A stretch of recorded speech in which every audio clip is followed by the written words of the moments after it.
Alright, by special request, I'm going to do an AHM, which is also a Model Power, and probably some others. The old RS2. Now here's one I did back in the 80s. It's pretty beat up. I don't know where its front truck went, but it is not here. I'm missing this coupler too. This is not the one I'm going to redo. This just happens to be one of the type that I'm going to do. What I want to do is I want to take the old motor out and put a new motor in. So when I opened this thing up, which happened to be a Model Power version, it had this motor.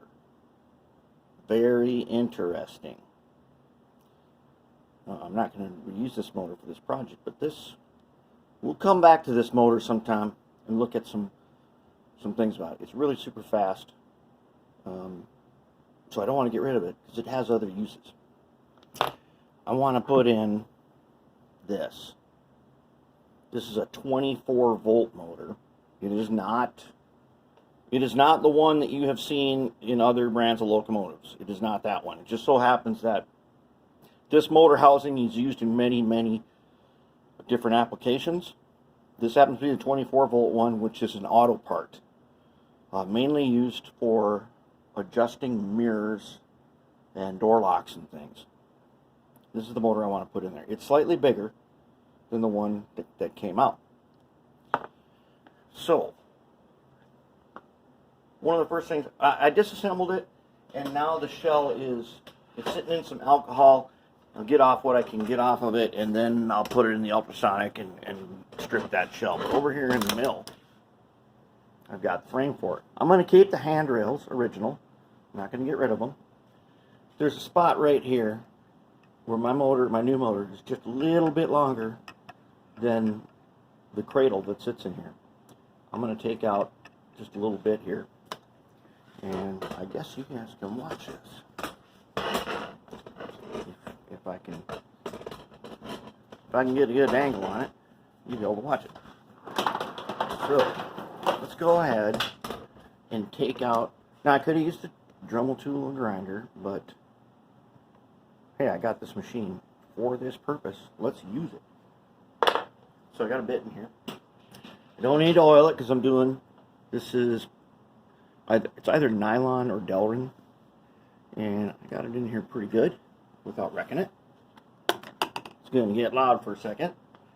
So let's see if we can get that little extra area out of there, just like we need. So let's bring her down.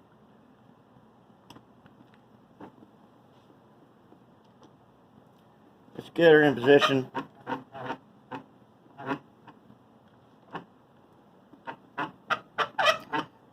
Sounds like I need a little grease on my crank there. Okay, now what I want to do is I want to line it up at the maximum depth. The depth I want is the bottom of this. So we'll get it just right. Bring it close. Lock it in. Okay. We now have dial control. Just right, just above it. Let's go ahead and give it some power.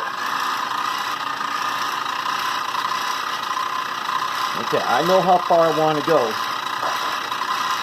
If you can see right there, where I cut off that bracket. Oh, you can't see it all, can you? Let's get back in there. Okay, see where I cut off bracket right there? And get that part out of there. Let's go ahead. Take it out.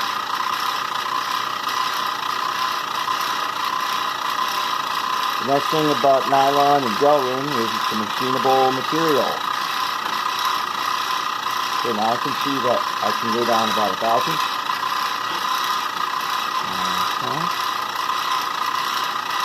Let's see about there. Some of these chips out of here.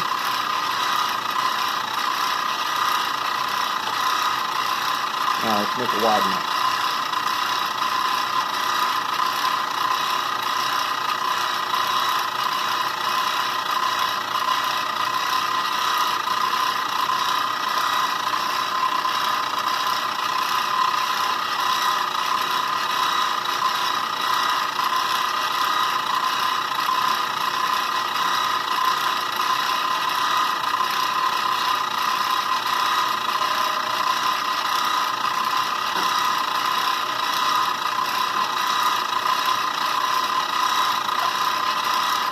that chip loose.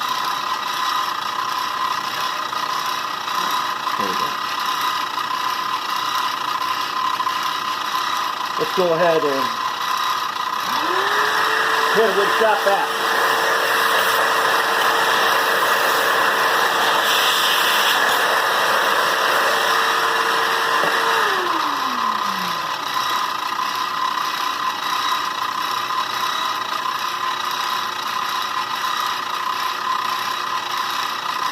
Okay, did we get a match?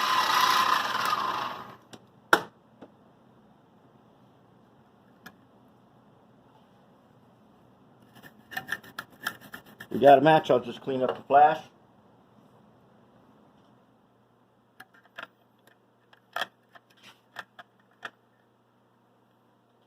Match. There we go. That easy. You can do that with a Dremel tool.